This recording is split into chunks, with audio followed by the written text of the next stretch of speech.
মসজিদে গিয়ে আমরা মাঝে মাঝে নানান বিড়ম্বনাত ফড়ি যাই। সেও বিড়ম্বনা করি আর সেও বিড়ম্বনার মাঝে ফড়ি।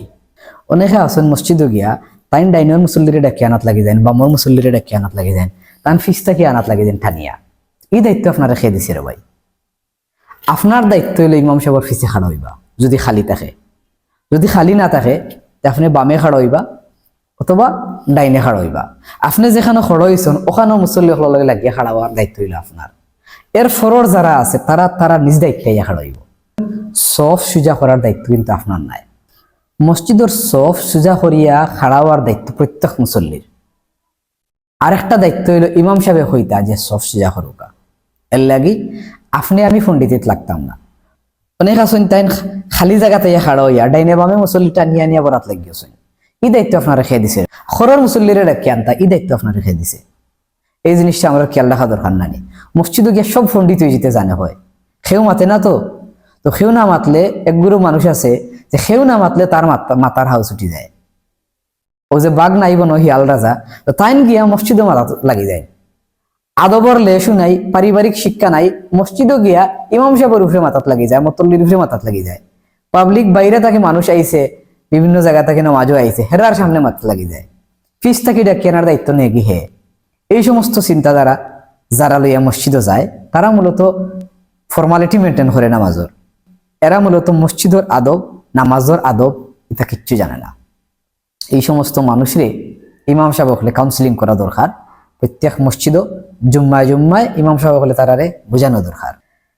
আর মতল্লি সাহেবের ব্যাপারে কিছু মাত আছে। আমরা যারা মতল্লি হই অনেকে দেখা যায় টেকা আল্লাহ লাগে মানুষের মতল্লি দিলায়।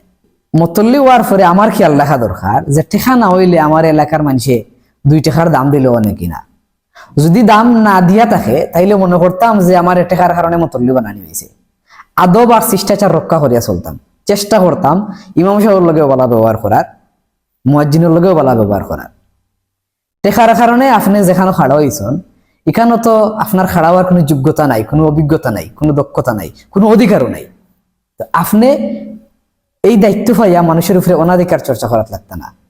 কিছু কিছু মসজিদ আছে আমি দেখলাম যে মসজিদের ইমাম সাহেবের ফিসে তান যায় নামাজ, এখান জমিদারি যায় নামাজ রাখিয়ে দিচ্ছেন ইমাম সাহেবের ডাইনে অথবা বাম সাইডে। তো এই জমিদারি আপনারা খেয়ে দিল। আমি মসজিদও ইমাম সাহেবের ফিসে যায় নামাজ বিছাইয়া যে আমি জমিদারি পাই নিলাম, এই দায়িত্ব আমার খেয়ে দিছে। এই অধিকার আমার আসেনি যে আমি নির্দিষ্ট একটা যায় নামাজ বিছাই এটা আমার জায়গা বানাই নিলাম। এখানেও আর খেয়ে খাড়া হইলে আপনি লাগে যান যুদ্ধত, বুংবাং করেন, তুকুম তাকুম দেখাইন। এই দায়িত্ব আপনারা খেয়ে দিছে। অনেক মসজিদের মতল্লি দেখা যায় টেকা হলো হইছন সুদের টেকা আনিয়া, সুদের ব্যবসা কররা, অবৈধ সম্পত্তি জমাইয়া, মানুষরে মারিয়া, জবরদখল করিয়া, ভাই বোনের জায়গা দখল করিয়া তাই প্রভাবশালী হয়েছেন, টেকালো হয়েছেন। ফয়েন ফাংডাইন সবটিন ফাটাইছেন বিদেশ। এলাকার প্রভাব প্রতিপত্তি ফাড়ার মানুষ তান পক্ষে, তান গোষ্ঠী বড়, এর লাগে জবরদখল করিয়া মতো লইয়া বইতাছে। এই সমস্ত মানুষের খেয়াল রাখা উচিত যে আমি মারা যাওয়ার পরের দিনে যদি এই মানুষ আমার গালিয়ানি শুরু করি দেয় তাইলে মসজিদের মতল্লি সারা জীবন তাহার মাঝে কোনো ফায়দা নাই। একজন সাধারণ মুসল্লিও যদি মতল্লি না হয় তবুও দেখা যাইব তার লাগে মানুষের দোয়া করে মারা যাওয়ার পরে। আর অনেক মতল্লি মারা যাওয়ার পরে মানুষে কয় ও আফদ মরছে। এই যে গাইল, এই গাইল খাওয়ার চেয়ে আপনার চরিত্র ঠিক করাটা উত্তম নানি। আর একটা বিষয় হইল ইমাম সাহেবের পিছনে খে খাড়া হইতা দেখা যায় ফাড়ার মানুষ লাইন ধরিয়া বইতাছে, গ্রামের মানুষ বা এলাকার মানুষ লাইন ধরিয়া খাড়া হইতাছে, ইমাম সাহেবের পিছনে তাই খাড়া হয়ে যেতা। তো ইমাম সাহেবের পিছনে যে আপনি খাড়া হইতা আপনার এই যোগ্যতা আসেনি। যদি ঘটনাক্রমে ইমাম সাহেবের নামাজ ফাঁসি দেয়, অর্থাৎ ইমাম সাহেবের নামাজ ভাঙ্গিলেন কোনো কারণে বা অসুস্থ হইয়া ফড়ি যায় অথবা তাইন বারোইয়া যান কি তাইন ইস্তেঞ্জা করার লাগিয়া ইমার্জেন্সি কিছু হয়ে যায়, তাইলে আপনি নামাজ পড়াইতে পারবানি। যদি আপনি নামাজ পড়াইতে না পারেন তাইলে আপনার ইমাম সাহেবের পিছনে খাড়া হওয়ার কোনো যোগ্যতা নাই, অধিকার নাই। আপনি সাইটে খাড়া হইবা, যে নামাজ পড়াইতে পারবো তারে আপনি আনিয়া দিবা। এই নির্লজ্জতা এবং বেহায়ামি বেশিরভাগ গ্রামাঞ্চলে দেখা যায়। গন্ডমূর্খ গ্রামও সে ইতর হিসেবে পরিচিত, নির্লজ্জ বেহায়া, কিন্তু মসজিদও গিয়া ইমাম সাহেবের পিছনে খাড়াইবা লাগে লাইন ধরিয়া বই থাকে।